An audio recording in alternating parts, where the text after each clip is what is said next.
আমার আল্লাহ বলেন, আরে দুনিয়ার মানুষ, মায়ের মতো একটা দরদি যদি 20 বছরের দুঃখ এক ডাকে দূর করে দিতে পারে, একটা মায়ের চাইতে কোটি কোটি গুণ দয়া বেশি আমি আল্লাহর। আজকের মাহফিলে বসে যারা আমাকে আল্লাহ বলে ডাক দিয়েছে ফেরেশতারা, আমি 20 বছর বুঝি না, 30 বুঝি না, 90, 100 বুঝি না, যে বয়সেরই হোক না কেন, আমাকে আল্লাহ বলে ডাক দেওয়ার কারণে রে ফেরেশতারা আমার বড় মায়া হয়েছে, বড় দয়া হয়েছে। তারা সাক্ষী হয়ে যা, এ ডাকের বিনিময়ে আমি আল্লাহ তাদের জীবনের গুনাহগুলো ক্ষমা করে দিলাম। বলুন, এইভাবে ক্ষমা দেওয়ার ক্ষমতা আমার আল্লাহর আসেনি? আসলে কেউ তো ক্ষমা চান নাই, শুধুমাত্র ডাক দিলেন, ক্ষমা পেয়ে গেলেন। অন্যান্য নবী রাসূলের উম্মতেরা গুনাহ হইলে গুনার জন্য ক্ষমা চাইতে চাইতে জীবন যায়, ক্ষমা পায় না। কিন্তু আমরা যে ভাগ্যবান, আখিরি নবীর উম্মত, বিধায় আল্লাহ ডাক দিলেই মাপ চাইতে হয় না, ডাক দিলেই ক্ষমা। প্রশ্ন আসবে, হুজুর অন্য নবী রাসূলের উম্মতেরা ডাইকা ক্ষমা পায় না, আমরা কেন ক্ষমা পাই? ক্ষমা পাওয়ার কারণ হলো, যে নবীর উম্মত হইয়া দুনিয়ার জমিনে আগমন করেছেন আমার নবী 63 বছর জিন্দেগি শুধু আপনার আমার ক্ষমার জন্যই নবী কাঁদছে। বলুন, কাঁদছে কিনা? মা আয়েশা সিদ্দিকা বলেন, আমি দেখেছি আমার নবী জীবনে কোনদিন রাত্র ভরে ঘুমায় না, জীবনে কোনদিন আমার নবী ভালো বিছানায় পিঠ লাগায় না, জীবনে কোনদিন পেট ভরে খানা খায় না, জীবনে কোনদিন রাত্র ভরে আমার নবী ঘুমায় না। একটু সময় ঘুমাইয়া আমি আয়েশা দেখেছি আমার নবী সেজদায় পড়ে গো রাত্র কাটাই উম্মতি উম্মতি বলে। মাঝে মাঝে ঘুম থেকে উঠলে দেখেছি খেজুর পাতার চাটার দাগ আমার নবীর চেহারায়। প্রশ্ন করতাম, ইয়া রাসূলুল্লাহ, এই শুধু খেজুর পাতার চাটার মধ্যে শুয়ে ঘুমাইতে আপনার নবীর কষ্ট হয়, বিছানা নরম করে দিব? আমার নবী বলেন, আয়েশা রে, না রে, বিছানা নরম করে দিও না। নরম বিছানা পাইয়া যদি আমি উম্মতের দরদি নবী রে সারা রাত ঘুমের বিছানায় ঘুমাই, কোন সময় আমার গুনাহগার উম্মতের নাজাতের কান্না কাঁদবো? মা আয়েশা বলেন, আমি একদিন প্রশ্ন করেছিলাম, নবী গো, আপনি কত জায়গায় মায়ের খেয়েছেন, কোন দিনের মায়ের আপনার কাছে বেশি কষ্ট লেগেছে বলুন তো? আমার নবী দুইটা চোখের পানি জর্জর করে ছেড়ে দিলেন। আয়েশা রে, আমার অতি দুঃখের কথা মনে করে দিয়েছ। আমি যখন তায়েবের জমিনে গিয়েছিলাম রে, তায়েবের যুবকেরা আমাকে এমন মার মারলো, 3 বার করে বেহুশ করেছে রে আয়েশা। আমার জামা কাপড় সরাইয়া দেখ, ওই তায়েবের মায়ের পাথরের আঘাতের দাগ এখনো আমার চেহারায়। মা আয়েশা বলেন, আমি নবীজির সুন্দর চেহারায় পাথরের আঘাতের কালো কালো দাগগুলো দেখেছি। আমি প্রশ্ন করেছিলাম, নবী গো, এত কষ্ট পেয়েছেন, এই দাগগুলো দেখলে এখন আমিও কষ্ট পাই, আপনি দোয়া করলে দোয়া কবুল হয়, দোয়া করুন পাথরের দাগগুলো আমার আল্লাহ যেন পরিষ্কার করে দেয়। আমার নবী বলেন, আয়েশা রে, দোয়া করে দাগ পরিষ্কার করবো না রে আয়েশা, হাসরের জমিন যেদিন কায়েম হবে, আদাত উঠলে যেদিন সূর্য আসবে রে আয়েশা, ওই দিন আমার উম্মতেরা গুনার বোঝা লইয়া ফুলসিরাতের কিনারে যাইয়া যখন বিপদে পড়ে যাবে রে, নবী কই, নবী কই কইয়া যখন কাঁদবে রে আয়েশা, ওই দিন আমি নবী এক একটা দাগের বিনিময় কোটি কোটি গুনাহগার উম্মতের নাজাতের দাবি করব। মা আয়েশা বলেন, শুধু তাই নয়, আমার নবী বলেছিলেন, আয়েশা, ওই তায়েবের মায়ের কথা মনে হইলে আমি এখনো কষ্ট পাই। কিছুক্ষণ চুপ করে থেকে রাসূল আবার বলেন, আয়েশা রে, ওই তায়েবের জমিনের মায়ের কথাও আমি রাসূল বুইলা যাই রে আয়েশা, যখন আমার গুনাহগার উম্মতের কথা মনে হয়ে যায়। আরে দয়ালো নবী, প্রেমের ছবি আর আসবে না জগতে। বলুন, দয়ালো নবী, প্রেমের আর হাসর দিনে উম্মত বিনে, হাসর দিনে উম্মত বিনে যাবে না নবীজি বেহেশতে। দয়ালো নবী, প্রেমের ছবি আর আসবে না জগতে আমার দয়াল নবী প্রেমের ছবি আর আসবে না। বাবারে শুধু এটাই না, ডাক দিলে মাফ এমনিই পান না, আমাদের মাপের পিছনে নবীর বহু কান্না। আমার নবী যেদিন জগৎ থেকে বিদায় হয়ে যাবেন, আল্লাহু আকবার বলুন। আমার আল্লাহ বলেন, জিবরাইল আমার বন্ধু আজকে জগৎ থেকে বিদায় হয়ে আসবে রে জিবরাইল। আমার বন্ধু এই জমিনে বহু জায়গায় মার খেয়েছে, বহু জমিনে বন্ধুর রক্ত মুবারক লেগে আছে, এই রক্ত মাখা জমিনে আমার বন্ধুর দাফন করতে দেব না রে জিবরাইল। আমার পক্ষ থেকে একটা প্রস্তাব আমার বন্ধুর দরবারে তুলে ধরো, আমার বন্ধুর দেহ মুবারক আমি আল্লাহর আরশের ডান পাশে দাফন করা হবে। জিবরাইল বলেন, প্রভু গো এই প্রস্তাবে আপনার বন্ধু খুব খুশি হবেন গো প্রভু। আমার আল্লাহ বলেন, জিবরাইল রে আমি চাই রে আমার বন্ধু খুশি করার জন্য, আমি তো চাই আমার বন্ধুকে খুশি করতে, যে বন্ধুকে খুশি করতে চাই আমার আল্লাহ, আমরা সেই নবীর উম্মত। বলুন আমাদের ভাগ্যটা ভালো না খারাপ? যেই নবীর আল্লাহ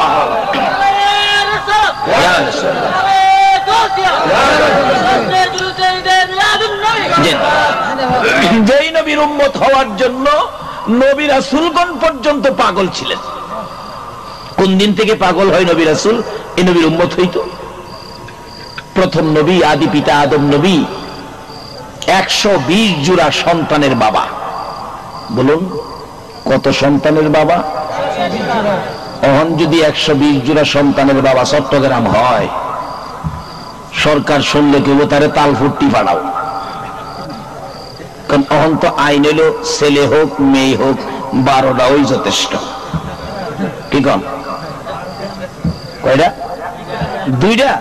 হায় হায়, তাইলে এই আইনের বাইরে আছি। ওহন আল্লাহর রহমতে 3টার বাবা আছে। ছেলে হোক মেয়ে হোক 2টাই যথেষ্ট। আর যদি শুনে 120 জোড়া হইছে, বিশ্বজুড়ে তার বিরুদ্ধে আন্দোলন শুরু হইল। আদি পিতা আদম নবী 120 জোড়া সন্তান নিয়ে এইভাবে ওয়াজের মাহফিল ওয়াজ করতেছেন। স্টেজে বসা আদি পিতা আদম নবী 120 জোড়া সন্তান নিচে বসে ওয়াজ শুনে। আদম নবীর সাবজেক্ট হলো, ওয়াজের সাবজেক্ট হলো আখিরি নবী। সুবহানাল্লাহ, আসতে কইলেন। আজকে সেই নবীরে চিনি না, যত ধাক্কা ধাক্কি, যত মাসলা, যত ধাক্কা ধাক্কি এই নবীরে লয়া। অথচ এই নবী না হইলে বলুন এ আসমান জমিন হইতো? চট্টগ্রাম হইতো? চন্দ্র সূর্য হইতো? বেহেশ হইতো? এই পৃথিবীর কোনো কিছু হইতো? আরশ কুরসি লৌহ কলম হইতো? নামাজ হইতো? নামাজ একবার মক্কার মদিনায় ঝগড়া করে। মক্কা কয়, মদিনা রে তোর তো দাম নাই রে। মদিনা, আমি কত দামি। মদিনা জিগায়, তোর এত দাম কি দিয়া? মক্কা কয়, তুই টের পাস না? আমার মধ্যে জমজম, জমজম, সাফা মারওয়া, মিনা মুজদালিফা, আরাফা, এমনকি খানায়ে কাবাও আমি মক্কাতে, তোর কি আছে? মদিনা ডাকে, মক্কা জমজম লইয়া, সাফা মারওয়া, মিনা মুজদালিফা লইয়া, আরাফা লইয়া অহংকার করিস না, খানায়ে কাবা লইয়া তাকাব্বুরি করিস না। আমি মদিনার দিকে তাকায়া দেখরে এমন এক নবী আমি মদিনার বুকে ঘুমাইছে রে। মক্কা এমন এক নবী আমি মদিনার বুকে ঘুমাইছে রে, যেই নবী না হইলে তোর খানায়ে কাবা হইতো না। এই নবী বাদ দিয়া আল্লাহ পাওয়া সম্ভব হবে? মিলাদুন নবী বাদ দিয়া আল্লাহ চিনা সম্ভব হবে?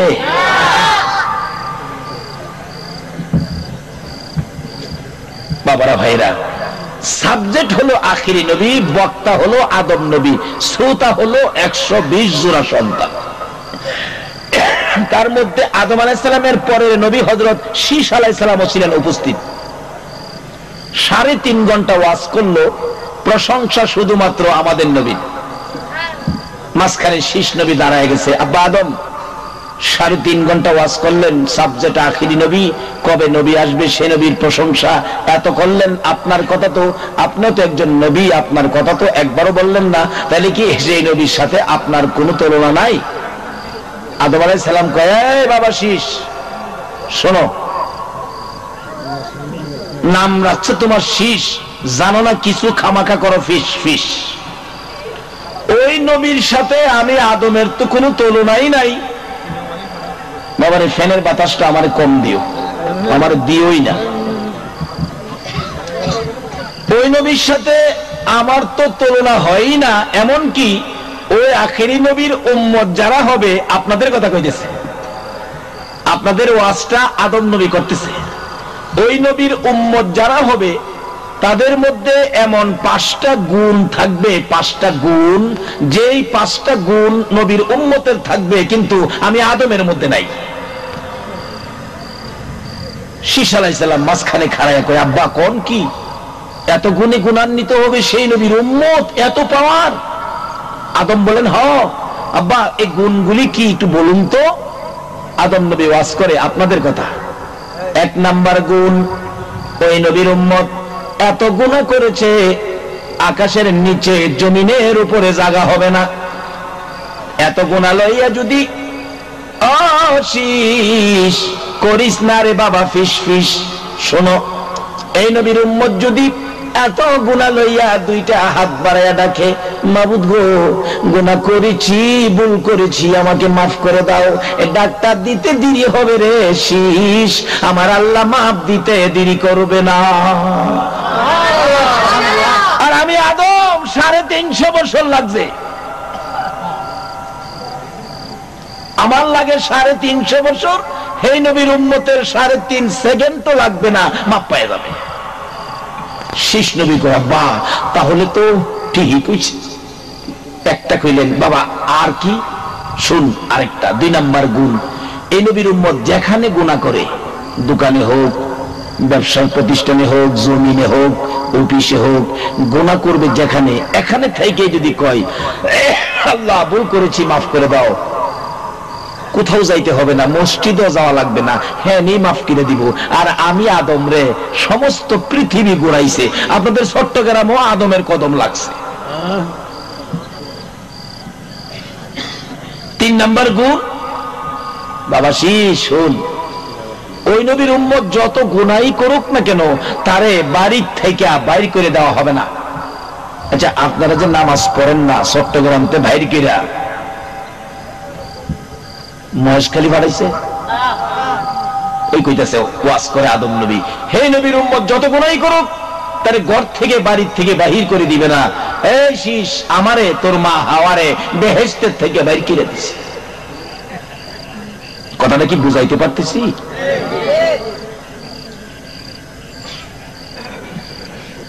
বাবা 4 নাম্বার গুণটা কোন তো? আদম নবী কয়, বাবা শীষ শোনো, 4 নাম্বার গুণ হইল, ওই নবীর উম্মত যত গুনাহই করুক না কেন, তার পরনের কাপড় খুইলা তারে উলঙ্গ করবে না, কিন্তু আমাকে তোর মা হাওয়াকে দুজনকে কাপড় খুইলা উলঙ্গ করে ফেলাইছে।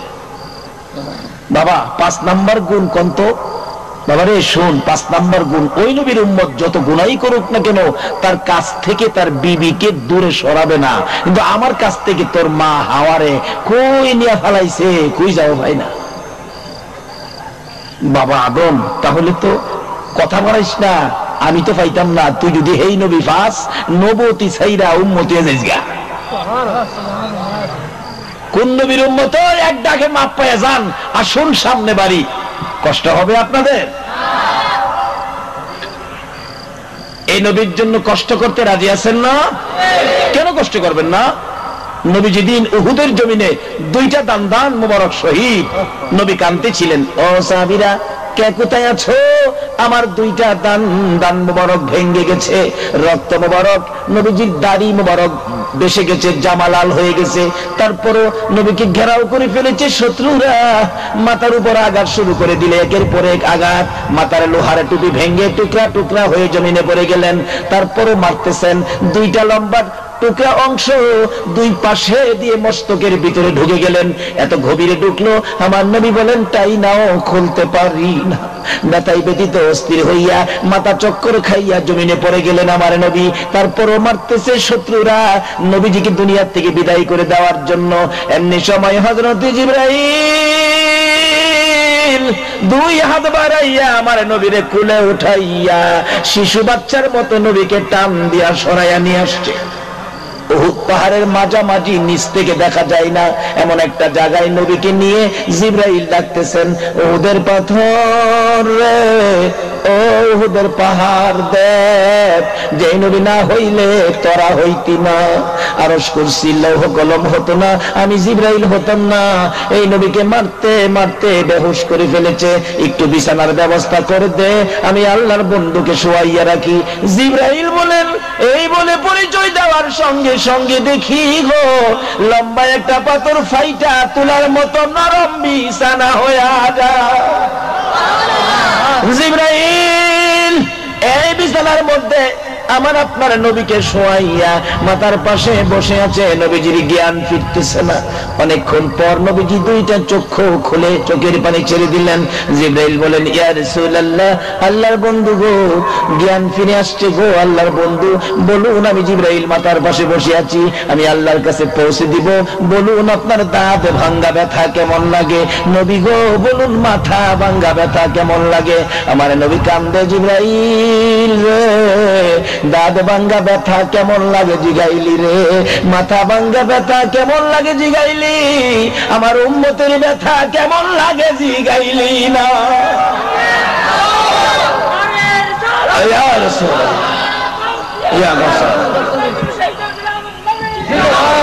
মাশাআল্লাহ, জিন্দাবাদ জিন্দাবাদ নবীর সেনা জিন্দাবাদ, বলুন জিন্দাবাদ জিন্দাবাদ নবীর সেনা জিন্দাবাদ। আমল করো নামাজে রোজা কায়েম করো সুন্নিয়াত, আমল করো নামাজে রোজা কায়েম করো সুন্নিয়াত, জিন্দাবাদ জিন্দাবাদ নবীর সেনা জিন্দাবাদ, জিন্দাবাদ জিন্দাবাদ নবীর নবীজির আশিক যিনি মরে অমরে না তিনি, নবীজির আশিক যিনি মরে অমরে না তিনি, কাফন পরে ঘুমিয়াছে গাউসুল আজম বগদাদ, কাফন পরে ঘুমিয়াছে গাউসুল আজম বগদাদ, জিন্দাবাদ জিন্দাবাদ নবীর সেনা জিন্দাবাদ, জিন্দাবাদ জিন্দাবাদ নবীর সেনা জিন্দাবাদ। আমল করো নামাজ রোজা কায়েম করো সুন্নিয়াত, আমল করো নামাজ রোজা কায়েম করো সুন্নিয়াত, জিন্দাবাদ জিন্দাবাদ নবীর সেনা জিন্দাবাদ, জিন্দাবাদ জিন্দাবাদ নবীর। বলতেছিলাম যে নবী উহুদের জমিনে দাঁতে ভাঙ্গা ব্যথা, মাথা ভাঙ্গা ব্যথার চাইতে উম্মতের ব্যথার খবর নিলেন। আমার নবী বলেন, জিবরাইল রে, দাঁত ভাঙ্গা ব্যথা কেমন জিগাইলি, মাথা ভাঙ্গা ব্যথা কেমন জিগাইলি, আমার উম্মতের ব্যথা কেমন জিগাইলি না। ও জিবরাইল শোনো রে, ব্যথার খবর বলে দেই, দাঁত ভাঙ্গা ব্যথার চাইতে মাথা ভাঙ্গা ব্যথার চাইতে রে জিবরাইল আমার গুনাহগার উম্মতের ব্যথা বেশি। যেই নবী এত ব্যথায় ব্যতীত হওয়ার পরেও নিজের ব্যথা গোপন করে উম্মতের ব্যথা প্রকাশ করে গো, বলুন এই নবীর পক্ষে থাকা দরকার আছে কিনা? এই নবীর পক্ষটাই হলো জান্নাতি পক্ষ। যারা এই নবীর পক্ষে থাকবেন আপনারা জান্নাতে যাবেন।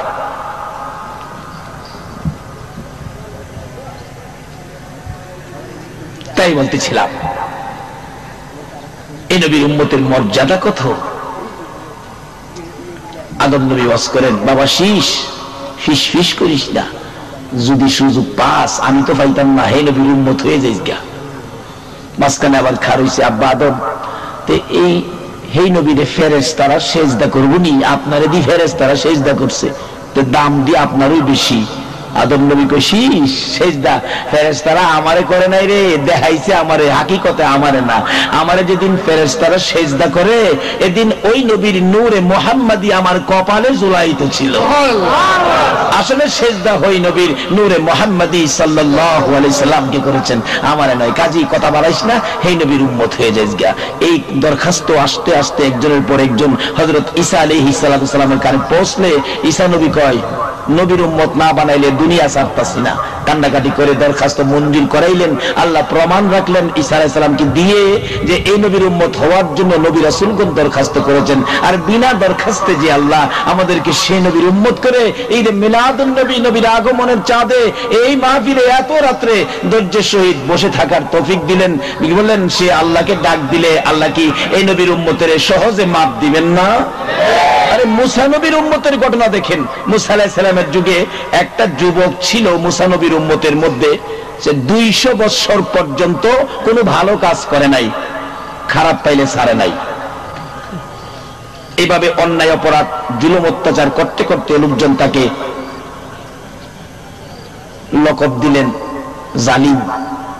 এমনকি আরো বললেন এই লোকটা সমাজের মধ্যে সবচেয়ে বড় অপরাধী, সবচেয়ে বড় পাপী,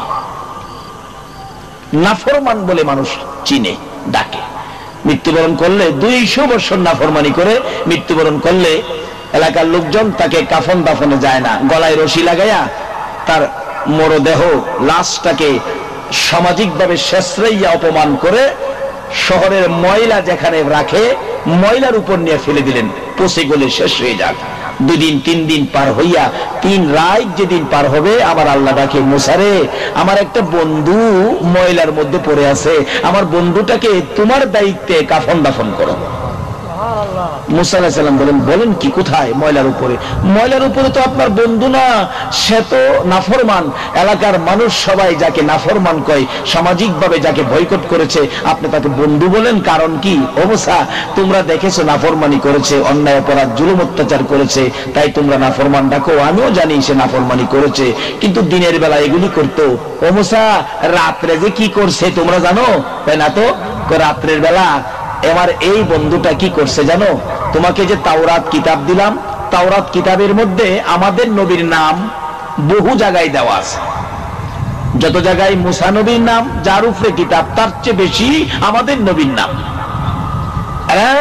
মুসা, তোমরা যখন ঘুমের ঘরে ঘুমিয়ে যাও, তোমাদের চোখে যে নাফরমান যুবকটা ছিল রে, আমি আল্লাহ দেখেছি। ওই যুবকটা রাত্রের বেলা ঘুমাইবার আগে তাওরাত কিতাবটা টাইনা নামাই, তাওরাত কিতাব নামাইয়া এক একটা পৃষ্ঠা করে খুলে আর তালাশ করে আমার নবীর নাম কোথায় আছে। মুসা সমস্ত কিতাব খুলে খুলে প্রত্যেক দিন রাত্রের বেলা আমার হাবিবের নামের উপর মহব্বতে চুমা খাইছে রে। কোনদিন আমার বন্ধুর নামে চুমা না খাইয়া রাত্রের বেলা এই যুবকটা নাফরমানটা ঘুমায় না। তাই আজকে মৃত্যুবরণ করার পর তোমরা সবাই নাফরমান বলেছো, আমিও জানি নাফরমান, কিন্তু আমার হাবিবের নামের উপর, আমার বন্ধুর নামের উপর মহব্বতে চুমা খাইতো। আজকে আমি তার জীবনের সকল নাফরমানি গুলো একদিকে নিলাম, আমার বন্ধুর নামের চুমা রে মুসা আরেকদিকে নিলাম। আমি আল্লাহ তাকাইয়া দেখি নাফরমানির চাইতে আমার বন্ধুর নামের চুমা বড় ভালো লাগে রে। আল্লাহু আকবার। ইয়া রাসূলুল্লাহ, ইয়া রাসূলুল্লাহ। মুসা, আমি যার প্রেমে কুল কায়নাত বানাইলাম, ওই নবীর নামে চুমা খাওয়ার কারণে তার নাফরমানি ক্ষমা করে দিয়ে আমি আল্লাহ তার বন্ধু বানাইলাম। মুসা নবীর উম্মত যদি আমাদের নবীর নামে চুমা খাইয়া 200 বছরে নাফরমানি ক্ষমা পাইতে পারে গো, সেই নবীর উম্মত হইয়া কি আমরা জীবনের গুনাহ ক্ষমা পাইতে পারি না? মুসা নবীর উম্মতে আমরা নবীর নামে চুমা খাইয়া মাপ পাইলা, আমরা কেন মাপ পাইতাম না? আজকে সব বাইর করবো, আল্লাহ যদি তৌফিক দেন। আপনারা কি আর ঘন্টাখানি সময় দিতে রাজি আছেন? আল্লাহ কবুল করো, সকলে বলুন আমিন। একটু সময় দিলে ঠকবেন না, বাজেট হবে, পুরস্কার হবে, কি বাজেট পাইবেন এটাও আলোচনায় আসতেছে। যাই হোক, এখন আমি আলোচনায় ঢুকি নাই, এখন আমি ভূমিকার মধ্যে আছি। আমরা কোন নবীর উম্মত হয়ে বসেছি, আমাদের পুরস্কার কি, তাই বলতেছিলাম। আল্লাহ রাব্বুল আলামিন আমাদেরকে এক ডাকে মাফ করে দেন। কেন মাফ করেন? নবী যেদিন এই জগৎ থেকে বিদায় হবে, আমার যে কথাটা ছিল, আল্লাহ বলেন জিবরাইল আমার বন্ধুর দাফন আরশের ডাইন পাশে হবে। নবীজি এত সুন্দর প্রস্তাব পায়া খুশি হয় না। জিবরাইল বলে হুজুর, কোন নবীর উম্মতের দাফন আরশে হয় না, শুধু আপনার জন্য খুশি হন। আমার নবী দুইটা চোখের পানি এতিমের মতো ছাড়তেছে, কোনো কথাই কয় না। হুজুর এত সুন্দর প্রস্তাব, কথা কন্যা চোখের পানি ছেড়ে দিলেন, আপনার দাফন আল্লাহর আরশে হবে। রাসূল আরো কান্দে। জিবরাইল বলেন ইয়া রাসূলুল্লাহ, বুঝি না কেন কান্দেন। আমার নবী বলেন জিবরাইল রে শোনো কেন কান্দি, আমার দাফন আল্লাহর আরশের ডান পাশে হবে। তোমার কাছে খুশির খবর হতে পারে, আমি নবী খুশি হতে পারলাম না। কেন পারলেন না? জিবরাইল আমার দাফন আল্লাহর আরশে হইলে আমি জানতে চাই রে, আমার গুনাহগার উম্মতের দাফন কই হবে? জিবরাইল বলেন আপনার উম্মতের দাফন এই জমিনের মধ্যে হবে। আমার নবীর কান্না আরো বেড়ে গেছে। রে জিবরাইল, আমি উম্মতের দরদি হইয়া রে উম্মত এই জমিনে রেখে আরশে পড়ে থাকতে পারবো না। আমার পক্ষ থেকে একটা প্রস্তাব আমার প্রভুর দরবারে তুলে ধরো, আমার উম্মতেরা যদি এই জমিনে থাকে রে জিবরাইল, আমি নবী আরশে যাব না, আমি আমার উম্মতের পাশে এই জমিনে শুয়ে থাকবো। বলুন, উম্মতের ব্যথায় ব্যতীত হয়ে, উম্মতের মায়ায় নবী এখনো সোনার মদিনার মাটিতে শুয়ে আছে কিনা? শুধু আছে না, 24টা ঘন্টাই নবী আপনার আমার জন্য কাঁদতেছে। বিদায় তো আজকে ডাক দিলেই মাপ পাওয়া যায়। যে নবীর উসিলায় ডাক দিলেই মাপ পায়, এই নবীকে চিনা আমাদের দরকার আছে কিনা? বাবারে, আল্লাহ যে কত সিস্টেম করেছেন এই নবীর চিনানের জন্য, যার উসিলায় সব চিনানের জন্য কত সিস্টেম। দেখেন, আপনি ইবাদত করবেন, উত্তম ইবাদত নামাজ। নামাজ পড়তে গেলে মসজিদে আজান হয়। বলুন, আজানের মধ্যে এই নবী আসেনি? আচ্ছা, এই আজানটা যদি পৃথিবীর শক্তিশালী পুরুষ বুশের বাতিজা যদি আপনাদের এই মসজিদের মুয়াজ্জিন হয়, বুশের বাতিজা যদি আজানের সময় নবীর নাম না লাগায়, বলুন বুশের বাতিজা হইলেও তার চাকরি আছে? কেউ তারে রাখবেন? আকামতের মধ্যে নবী আসেনি? কোন মুয়াজ্জিন যদি আকামতে নবীর নাম না আনে, বলুন মুয়াজ্জিন সাহেবের চাকরি থাকবে? যে কোনো ব্যাপারে নবী বাদ দিবেন, আপনার সব শেষ। নবী নাই, মুখে দাঁড়িয়ে আছে, বলুন কোন লাভ হবে? যেমন বাস্তব রবীন্দ্রনাথ ঠাকুর মুখে দাঁড়িয়ে আছে, কিন্তু নবীর প্রেম অন্তরে নাই। এখন যদি রবীন্দ্রনাথ ঠাকুর মারা যায়, আপনাদের চট্টগ্রামে লাল দিঘির ময়দানে জানাজা হবে, ঘোষণা দেয়, আপনারা কেউ যাবেন? কেন? দাঁড়িয়ে আছে তো। তারপরে যাবেন না কেন? দাঁড়িয়ে আছে। আসল জিনিস বন্দুক আছে, গুলি নাই। গুলি নাই। কবি নজরুল মুখে দাড়ি নাই, অন্তরে নবী আছে। বলুন, মারা গেলে জানাজার খবর লাল দিঘির ময়দানে কাল সকাল 10:30টায়। বলুন, আপনারা মুসলমান যাবেন না কেন? দাড়ি নাই, অন্তরে কি আছে? আল্লাহু আকবার বলুন। এই নবীরে মানুষের মুসলমানদের অন্তরে অন্তরে পৌঁছানোর জন্য আমার আল্লাহ কত সিস্টেম করেছেন। আজান দেবেন নবী, আকামত দেবেন নবী, নামাজ পড়বেন, তাশাহুদে একটা সালাম নবীকে দিতে হবে কিনা বলুন? এখন যত বড় মুফতি হন আপনি, যদি নবীরে সালাম না দেন, কিয়ামত পর্যন্ত হায়াত পায়া নামাজ পড়বেন। বলুন, নবীর সালাম ব্যতীত বাকি সব ঠিক আছে, নামাজ কি কবুল হয়েছে?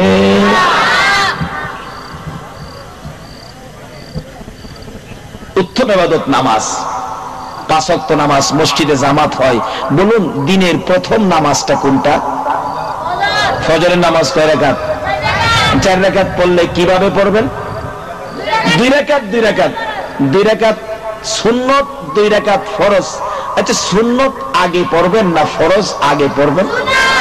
সুন্নত আগে কেন দিল, সিস্টেম কেন করা হলো, এটাই বুঝাইতে চাই।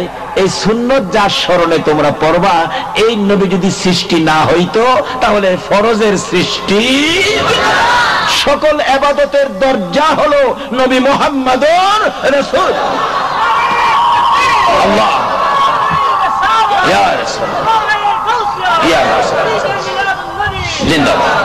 আজকে এই নবী থেকে মুসলমানদেরকে দূরে সরানোর কারণেই বিশ্ব জুড়ে মুসলমান মার খায়।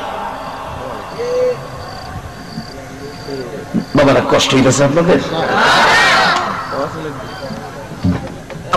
আমার নবী বললেন, জিবরাইল আমার উম্মতেরা এই জমিনে থাকবে, আমি আরশে যাব না, আমি উম্মতের মায়ায় এই মদিনার মাটিতেই পড়ে থাকবো। এই প্রস্তাবটুকুন আমার আল্লাহর দরবারে তুলে ধরো। বলুন এখনো আপনার আমার মায়ায় নবীজি সোনার মদিনায় শুয়ে আছে কিনা? 24 ঘন্টাই নবী আপনার আমার জন্য কাঁদতেছেন। আল্লাহু আকবার বলুন। বলতেছিলাম আমার নবী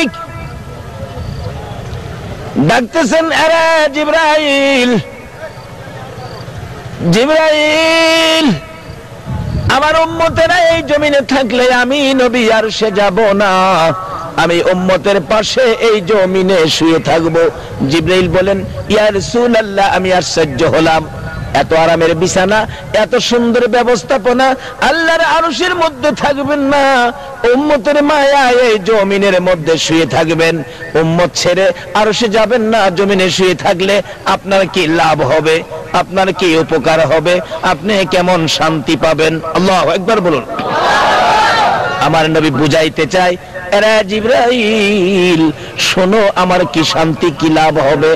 দুনিয়ার জমিনে দেখবি একটা মা বাচ্চা নিয়ে যখন শুয়ে থাকে, এটা বাচ্চার মা, বাচ্চা পাশে মা ঘুমাইতেছেন। বলুন বাচ্চার পাশে বাচ্চার মা ঘুমিয়ে থাকলে, বাচ্চাটা কাছে থাকলে মার কাছে শান্তি লাগে না অশান্তি লাগে?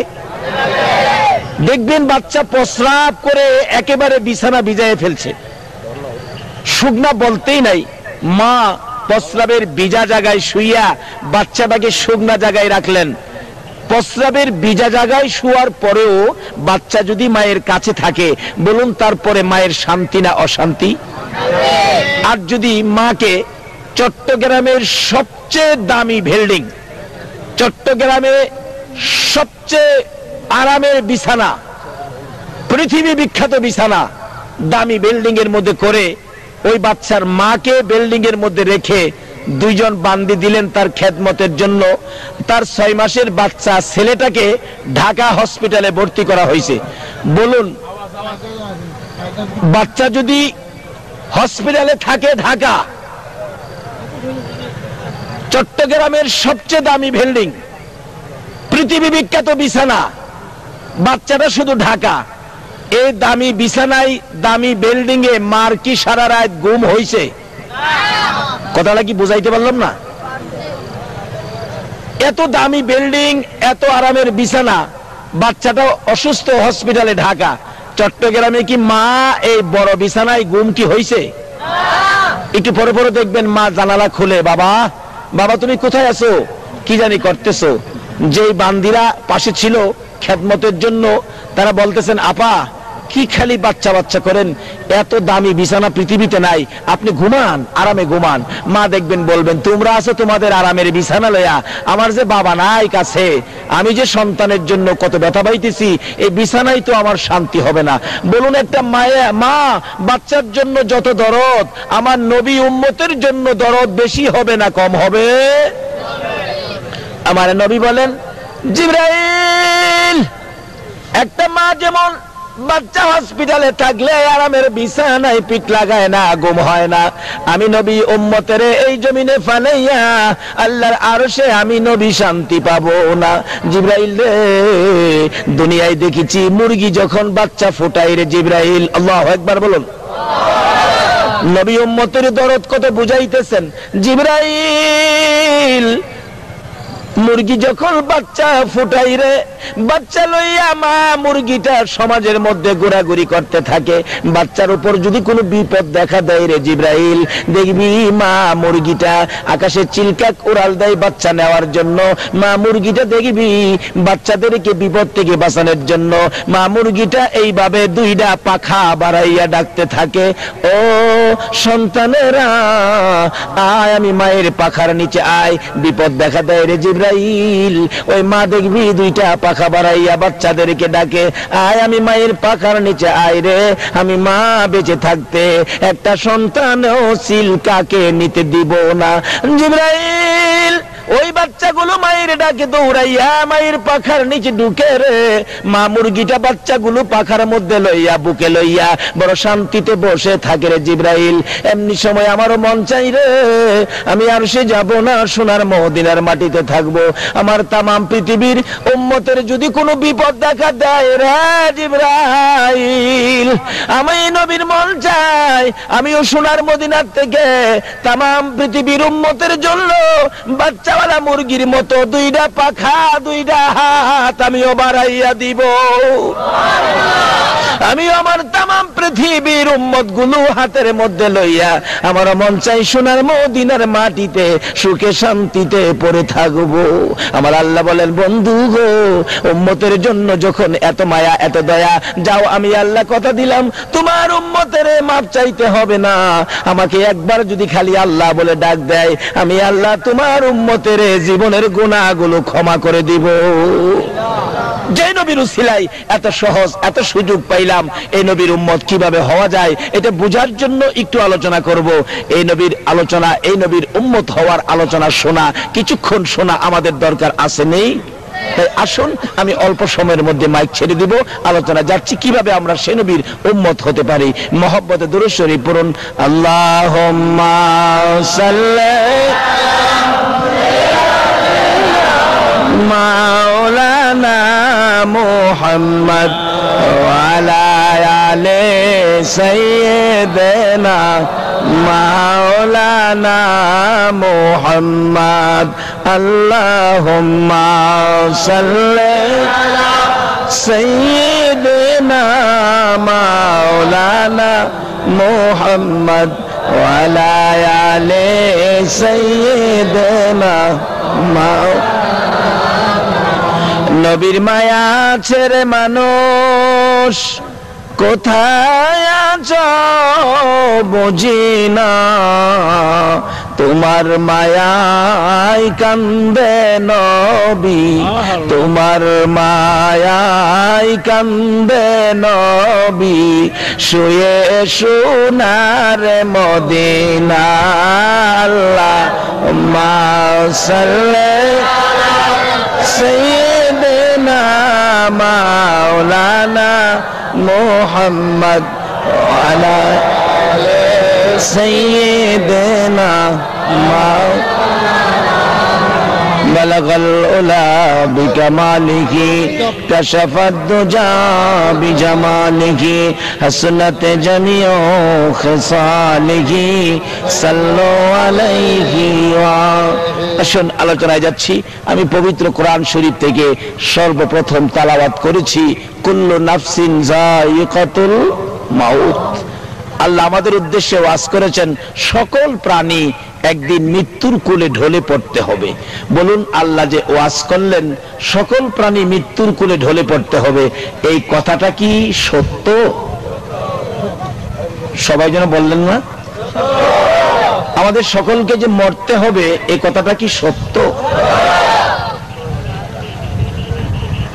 কারণ সিরিয়ালে দেখতেছি তো এরকমই, আমাদের আগে যারা আসছিল তারা চলে গেছে, আমরা যারা আছি আমাদেরও যাওয়ার বিষয় পড়ছে, শুধুমাত্র ফ্লাইট ডেটটা বাকি। কোন ডেট বাকি? Flight date. বল হুজুর এটা কোন ফ্লাইট? বাবারে এটা বাংলাদেশ এয়ারলাইন্সের ফ্লাইট নয়, সৌদি কাতার এয়ারলাইন্সের ফ্লাইট নয়, এটা মসজিদ এয়ারলাইন্সের ফ্লাইট। দেখবেন প্রত্যেকটা মসজিদে একটা করে 4 পায়া ফ্লাইট আছে। দেখছেন কি? এটা আপনারা কি কোন? খাট। প্রত্যেকটা মসজিদে মুর্দার বহনকারী খাট আছে না? আচ্ছা দেখি তো, আচ্ছা আজকে যদি মাহফিল থেকে ঘোষণা দেওয়া হয় মসজিদে মুর্দার বহনকারী খাট, মুর্দার বহনকারী খাট মসজিদে রাখা হবে না, এখন থেকে মহল্লাবাসীর ঘরে নিয়ে রাখতে হবে। আব্দুর রহমান সাহেব আপনার ঘরে 1 মাস, আচ্ছা আব্দুর রহমান সাহেব থাকলে এখানে রাজি হইব? বলবে আমি বাড়িতে পরামর্শ করাই, বাড়ির যে বলবে কইব পোলার মা মসজিদের খাট মুর্দার যে নেই, মুর্দার বহনকারী খাটটা নাকি মসজিদে রাখবেন, এখন আমাদের ঘরে রাখতে হবে 1 মাস করে প্রত্যেকের ঘরে। দেখবেন পোলার মা কইব, ও পোলার বাবা মসজিদের খাট মুর্দারের খাট ঘরে আনন্দ যেত না, লাগে 500 টাকা মাসে মসজিদে আমরা চান্দা দিয়ালাম, এটা ঘরে আনন্দ যেত না। ভয় লাগে, কেউ নিবে না, কেউ নিতে রাজি হবে না, আমিও নেব না। এরপরও বলুন একদিন সকলকে এই খাটের মধ্যে উঠতে হবে কিনা?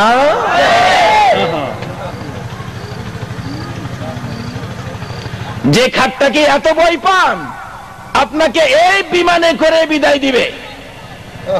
হজ করতে গেলেন, হাফ ডাউন টিকিট আছে বিমানের, হজ করে আবার ফিরে আসবেন, বলুন মসজিদের কোণার 4 পায়া খাট, এই ফ্লাইটে হাফ ডাউন টিকিটের ব্যবস্থা আছে? এটা শুধুমাত্র যাওয়ার টিকিট, আসার টিকিট নাই। তাই আগে যারা গেছে আসে নাই, আমরাও যাওয়ার ভিসা আইসা পড়ছে, শুধু ফ্লাইট ডেটটা বাকি। বাবারে কবে জানি কার ফ্লাইট ডেটের খবর হয় মসজিদের মাইকে। অনেক সময় আমাদের গ্রাম এলাকায় দেখছি আজানের টাইম ছাড়া মসজিদের মাইক চালু দিলেই কলিজা চিপা মারে, নিশ্চয়ই মৃত্যুর খবর কইব। আজানের টাইম ছাড়া মাইক চালু দিলেই ভিতরে ভয় লাগে। দেখবেন আপনাদের শহরেও বলবে মাইকে মাইকে, আমাদের মহল্লার আব্দুল খালেক সাহেব রাত 11টায় ইন্তেকাল করিয়াছেন, আগামীকাল সকাল 10টায় খালেক সাহেবের শেষ বিদায়ের অনুষ্ঠান। বলুন শেষ বিদায়ের অনুষ্ঠানটা কি হবে? জানাজা। এইভাবে জানাজার কাতারের সামনে সকলকে একদিন শুইতে হবে কিনা? জানাজা দিয়ে আপনাকে আমাকে কোন দেশে পাঠাবে? মালয়েশিয়া পাঠাবে? সৌদি পাঠাবে? কুয়েত, কাতার? কোন দেশে পাঠাবে? কবরে। বলুন কোন দেশে? বাবারে কবরে যে যাবেন, কবরের জন্য রোজগার করছেন কি? রোজগার আছে কারো জীবনে? রাসূল হাদিস শরীফে বলেছেন আদ-দুনিয়াও মাজরাতুল আখিরা, দুনিয়াটা হলো আখিরাতের বাজার।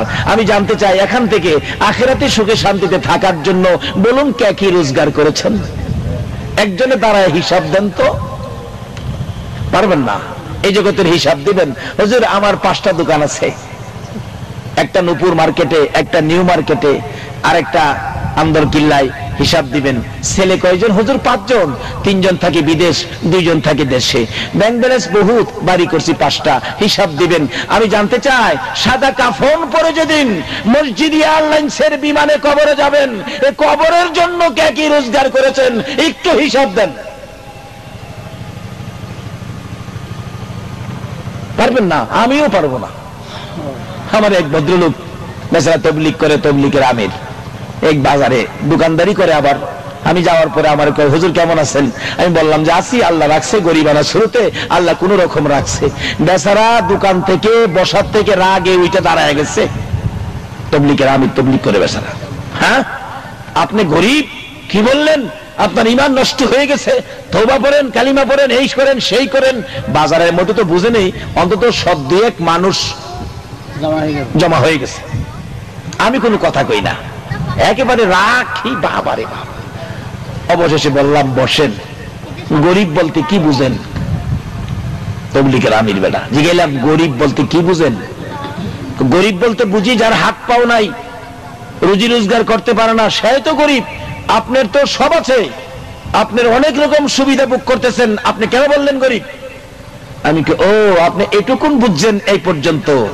আমি বুঝছি ওইদিকে রাসূল বলছে আদ-দুনিয়াও মাজরাতুল আখিরা, দুনিয়াটা আখিরাতের বাজার। কাজী আখিরাতে সুখ শান্তির জন্য ভাই সাহেব এই পর্যন্ত আমি 10টা টাকা রোজগার করতে পারি নাই, তাইলে কি আমি আখিরাতের চোখে আমি গরিব না? তখন চোখের পানি ছেড়ে দিছে জর্জর করে।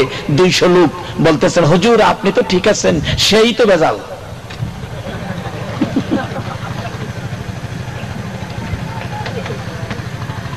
বাবারে, আমাদের আগে যারা আসছিল তারা চলে গেছে। বহু ডিজাইন করে 5 তলা বিল্ডিংটা করেছিল, বিল্ডিং এর জায়গায় বিল্ডিং আছে, কিন্তু বাড়িওয়ালা তো নাই। কোথায় যাবেন? কবরে যায় দেখেন কবরের মাটির সাথে মিশে গেছে। কিন্তু রাসূল যে বলল এখান থেকে ওই বাজার করার জন্য, কে কি বাজার করেছেন? এই দেশটা পাইয়াই কবরটা ভুলে গেলেন, অথচ এই দেশে কেউ থাকতে পারে নাই, আমরাও থাকতে পারবো না।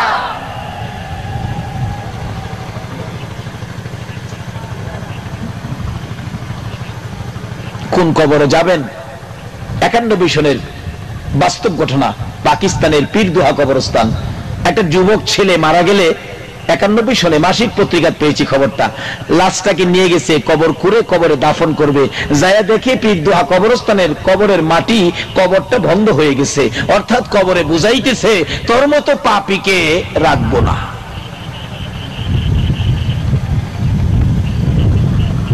ইমাম সাহেব ছিলেন আল্লাহর ওলি মানুষ। আল্লাহর ওলি বলেন, বাবারা কবর কুরো নাই। হুজুর কবর তো করছি, কবর তো বন্ধ হয়ে গেল, আরেকটা কবর কুরা হলো। হাজার হাজার মানুষের সামনে, বাস্তব ঘটনা। 91 সনে কবরটা আবারও বন্ধ হয়ে গেছে। আরেকটা কবর কুরো, 3 নাম্বার কবর আর বন্ধ হলো না। লাশটা দাও। দুইজন লোক কবরে নামছে, লাশটা দাও তাদের হাতে। 2টা লোক, 2টা যুবক কবর থেকে ডাকতেছেন, হুজুর লাশটা দিয়েন না, লাশ দিবার আগে আপনি একটু দেখেন কবরের অবস্থা কি। আল্লাহর ওলি বলেন, আমি কবরের পাশে দাঁড়াইয়া নিচের দিকে তাকাইয়া দেখি 2-2.5 হাত লম্বা লম্বা কালো রঙের বিচ্ছু কবরটা ভরে গেছে। এই মোটা মোটা কালো রঙের বিচ্ছু কবরটা ভরে গেছে। বলুন, এই কবরে আমাদের প্রত্যেকের যাইতে হবে কিনা? তার মধ্য থেকে অনেকের মা, অনেকের বাবা এই কবরে আছে না? কিন্তু এই মা বাবা কি অবস্থায় আছে এই খবরও তো নিলেন না।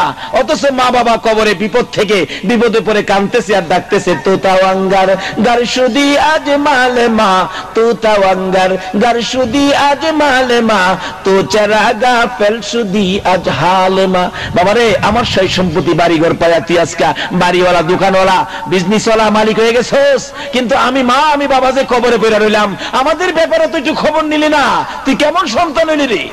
তুমি যখন লেখাপড়া করতা চট্টগ্রাম থেকে ঢাকা, 1 মাস পরে বাড়িতে আসতা, ও বাবা 1 মাসের বেশি যদি একদিন হয়ে যাইতো, আমি মা সারা রাত কাঁদছি, বিছানা ভিজাইছি, কেন আমার বাবা আসলো না, একদিন দেরি সহ্য করতে পারছি না। আদরের সন্তান 3 বছর 4 বছর 5 বছর যাবত কবরে পড়ে রইলাম, আমি মা, আমি বাবা, একদিন তো আমাদের খবর নিলে না। নিজেরাও তো যাবেন, যারা গেছে তাদের খবর নিলেন না, আমরা গেলে কি অবস্থা হবে এই চিন্তাও তো করলেন না। আসলে এই চিন্তা করার জন্য, বোঝানোর জন্য আলেম ওলামারা আমার নবীর হাদিসের বলে আপনাদেরকে বুঝাইতে থাকবে। আর দুনিয়া ও মাজরাতুল আখিরা, নবীর হাদিস, নবীরে যারা ভালোবাসেন নবীর হাদিসগুলি মানতে হবে। এখান থেকে আখিরাতের রোজগার করেন, সদাই করেন। তবে আমার বিশ্বাস, যারা আজকে নবীর ভালোবাসায় এখানে বসে আছেন, এই কষ্ট করতেছেন, আপনাদের একটা রোজগার হয়ে গেছে। রোজগারটা কি হয়ে গেছে? বাস্তবে আসেন। কষ্ট হইতেছে আপনাদের? আপনাদের রোজগারটা কি হয়েছে? বাস্তবে আসেন। ভারতবর্ষের ইতিহাস, এই ভারত যখন ব্রিটিশ শাসন করত, ব্রিটিশের শাসন আমলে এই ভারতের এক লেখক, বই লেখক, সে বই লিখেছে, বইটার নাম দিয়েছিল রঙ্গিলা রাসূল। নাউজুবিল্লাহ। আমার নবীরে কলঙ্ক করে বই লিখছে।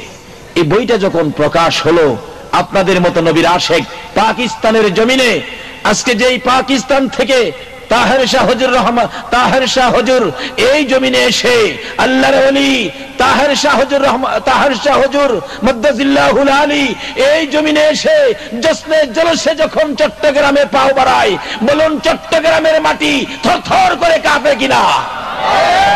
সেই পাকিস্তানের এক আশেক যুবক, যার নাম ইতিহাসে আসছে আব্দুর রশিদ। আপনাদের মতো যুবক আব্দুর রশিদ বইটা পেয়ে রাত্রে ঘুমায় না। আপনারা যেমন ঘুম হারাম করে দিয়েছেন, নবীর ভালোবাসায় রাত্র জাগ্রত থাকবেন। আল্লাহর কসম, যারা নবীর ভালোবাসায় চোখে ঘুম দেয় নাই, এই চোখের জন্য জাহান্নামের আগুন হারাম হয়ে যায়। আব্দুর রশিদ ঘুমায় না, রাত্রে ঘুমায় না। মা বারবার যে আব্দুর রশিদ ঘুমাও না কেন? মা কিভাবে ঘুমাবো? এই রাসূল আমার রাসূলকে কলঙ্ক করেছে, এই যে বই লিখেছে রঙ্গিলা রাসূল, আমার ঘুম হয় না মা, ঘুম হয় না, নবীর ভালোবাসা সহ্য করতে পারতেছি না। হ্যাঁ, এমন দুশমন, এমন নাফরমান আমার নবীরে কলঙ্ক করেছে, ঘুমায় না। সকালবেলা গোসল করে পায়জামা পাঞ্জাবি পরে মায়ের পায়ে সালাম করে চোখের পানি ছেড়ে দিয়ে ডাকে, মা, মাগো বিদায় দাও গো মা, যদি বেঁচে থাকি দেখা হবে, না হয় দেখা হবে হাসরের ময়দানে। আব্দুর রশিদ ভারতের জমিনে চলে গেলেন, ডাকতেছেন, এই রঙ্গিলা রাসূল লেখকের বাড়িটা কোনটা? একজন দেখাইয়া দিলেন সামনের বড় বাড়ি। ডাকতেছে, এই বই লেখক বাড়িতে আছেন? বেরিয়ে আসছে, হ আছি তো। কি ব্যাপার, এই বই আপনি লিখছেন? হ্যাঁ। বাবারে, আমার নবী কি ক্ষতি করেছে আপনাকে, নবীরে যে কলঙ্ক করলেন? বলুন, নবী জীবনে কোনো মানুষের ক্ষতি করেছে? যারা নবীর ক্ষতি করত, নবী তাদের খেদমতে যাইত। আল্লাহু আকবার বলুন। আপনারা ছোটকালে বই পড়েছেন না, এক দুষ্ট বুড়ির কাহিনী? নবী যেই পথে চলতো, এই পথে বুড়ি কি করতো?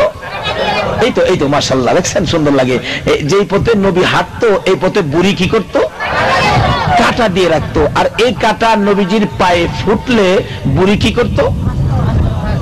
কি করে হাসতো? খিল খিল করে। এতো দেখছেন, যারা পড়ছেন এগুলি মনে আছে।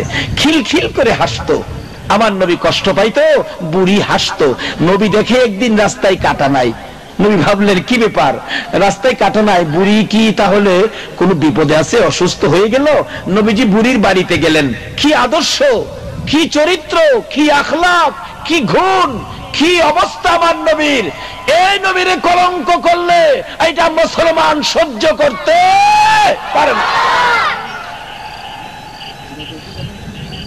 নবী বুড়ির বাড়িতে গেছে, যায়া দেখি বুড়ি অসুস্থ।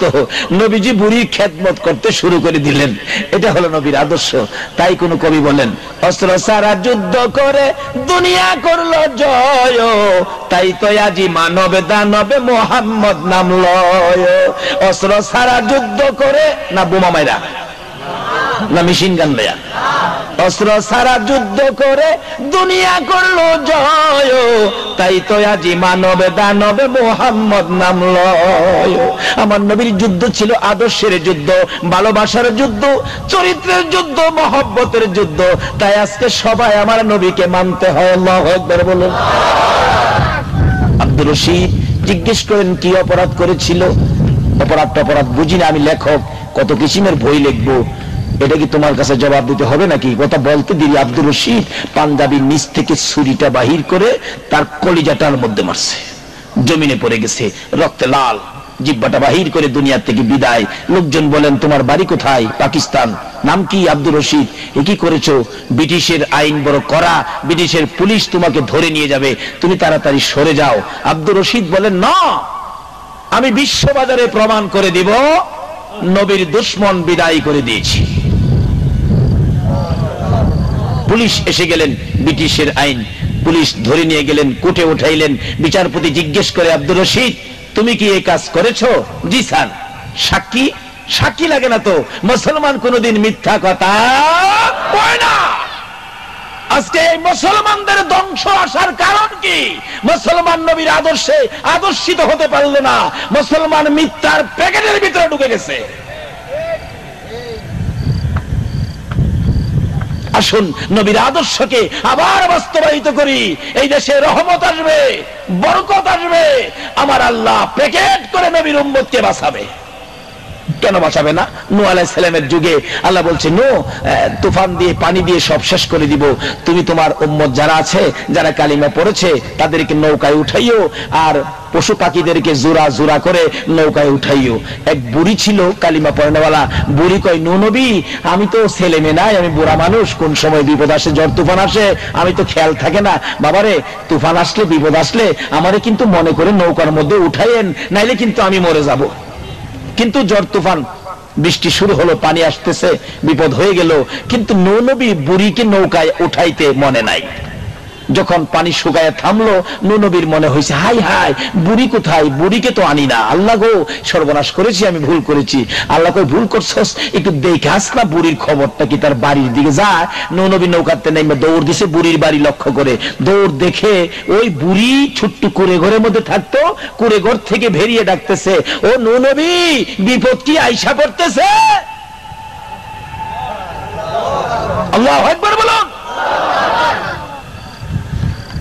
নবী মাথায় হাত দিয়ে বসে গেছেন, প্রভু সমস্ত পৃথিবী ধ্বংস হয়ে গেল, বুড়ির কুড়ের ঘর ধ্বংস হয় নাই, এখনো বুড়ি কুড়ে ঘরে বসে আছে, আমাকে জিজ্ঞেস করে বিপদ আসতেছে কিনা।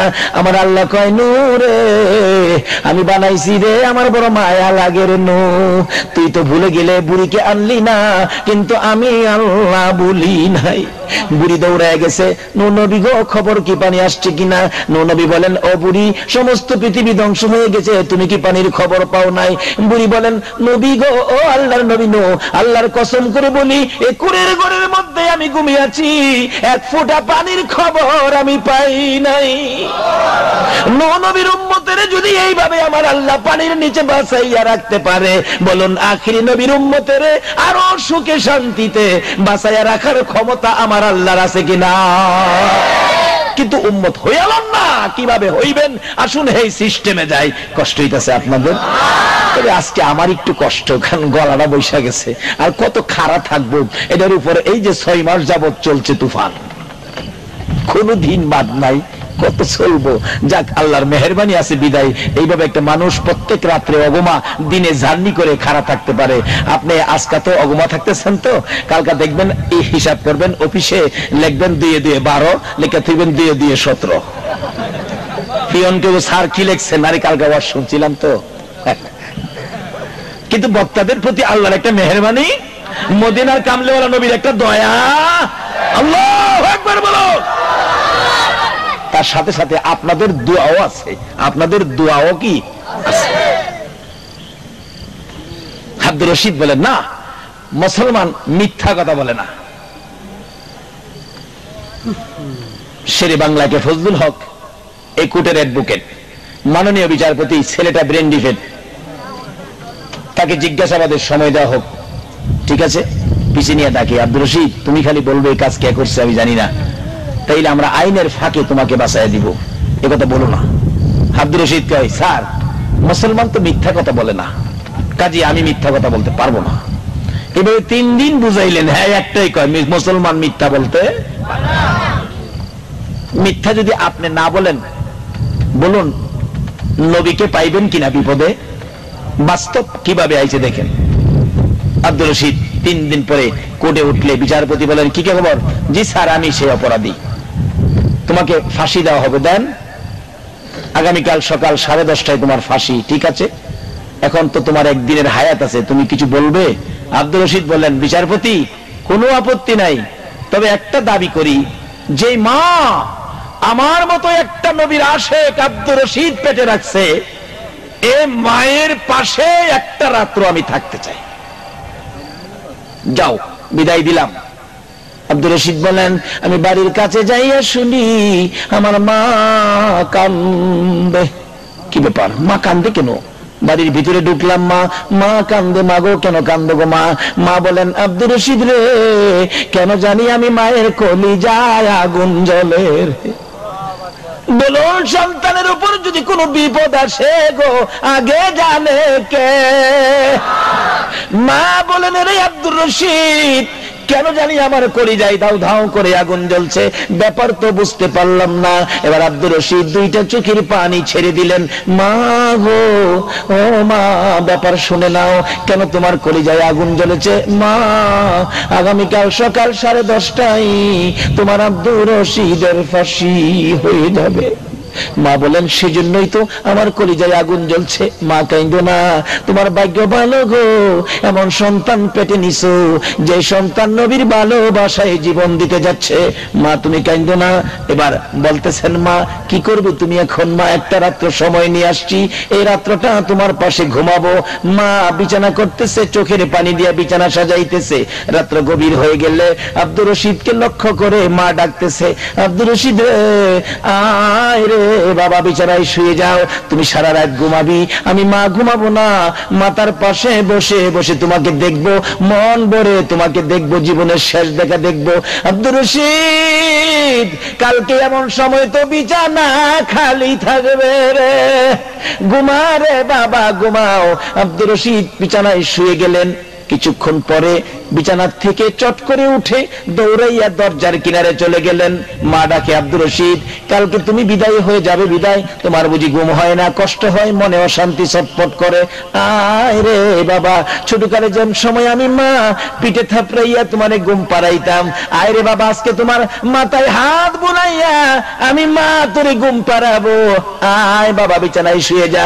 আবার বিছানায় শুয়ে গেলে মা মাথায় হাত বুলাইতেছেন। চট করে উঠে দৌড়াইয়া দরজার কিনারে চলে গেলেন। মা ডাকে, আব্দুর রশিদ রে, কালকে বিদায় হয়ে যাবি, সেই জন্য তোর ঘুম হয় না রে বাবা, বুঝিছি। চোখের পানি ছেড়ে দিলেন আব্দুর রশিদ। মা, মা গো, না না, সেই জন্য বিছানার থেকে উঠি নাই। তাহলে দৌড়াইয়া কেন দরজার কিনারে চলে যাও? আব্দুর রশিদ ডাকে, মা, তুমি যখন ডাইকা আমারে বিছানার মধ্যে নিয়ে শোয়াইয়া দাও, এমনি সময় দেখি দরজার কিনারে মদিনার কামলেওয়ালা নবী দাঁড়াইয়া থাকে। আল্লাহু আকবার।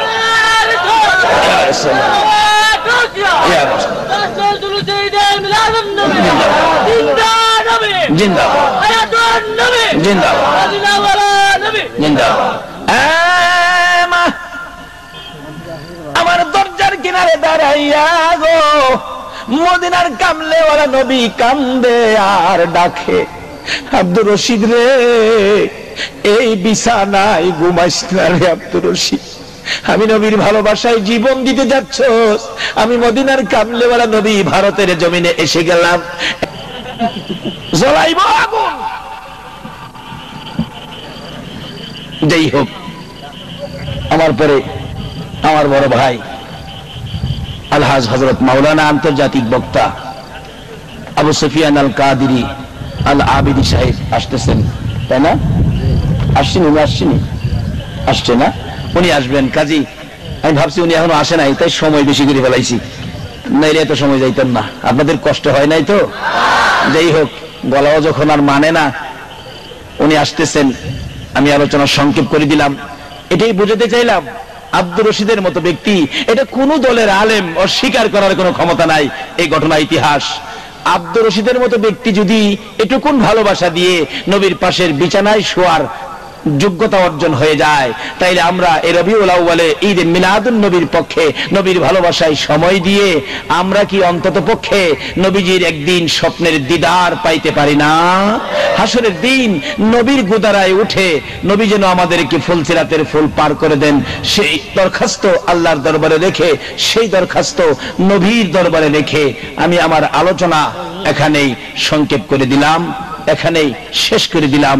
যদি আলোচনার মধ্যে কোনো কথায় কারো কষ্ট, কারো উপরে যায় থাকে, মনে দুঃখ নিবেন না। আল্লাহ আমাদের সকলকে মিলাদুন নবীর পক্ষে আখিরি নবীর উম্মত হিসাবে কবুল করুক। সকলে বলুন আমিন। মৃত্যুর আগে নবীর ভালোবাসার মালা গলায় পড়ুন, মৃত্যুর আগে নবীর উম্মত হন। যদি হতে পারেন তাহলে আপনার ওই ঘোষণায় পড়ে যাবেন, ইয়া আইয়ুহাল্লাযীনা আমানু দুখুলু ফিস-সিলমি কাফা। যদি পুরোপুরি ভাবে ইসলামে দাখিল হতে পারেন তাহলে আপনি জান্নাত পাবেন, নবীকে বিপদে পাবেন। তাই আল্লাহ আমাদেরকে আখির নবীর উম্মত হওয়ার তৌফিক দান করুক। সকলে বলুন আমিন। ও আখিরি দাওয়ানা আনিল হামদুলিল্লাহি রাব্বিল আলামিন। আসসালামু আলাইকুম ওয়া রাহমাতুল্লাহি ওয়া বারাকাতুহু।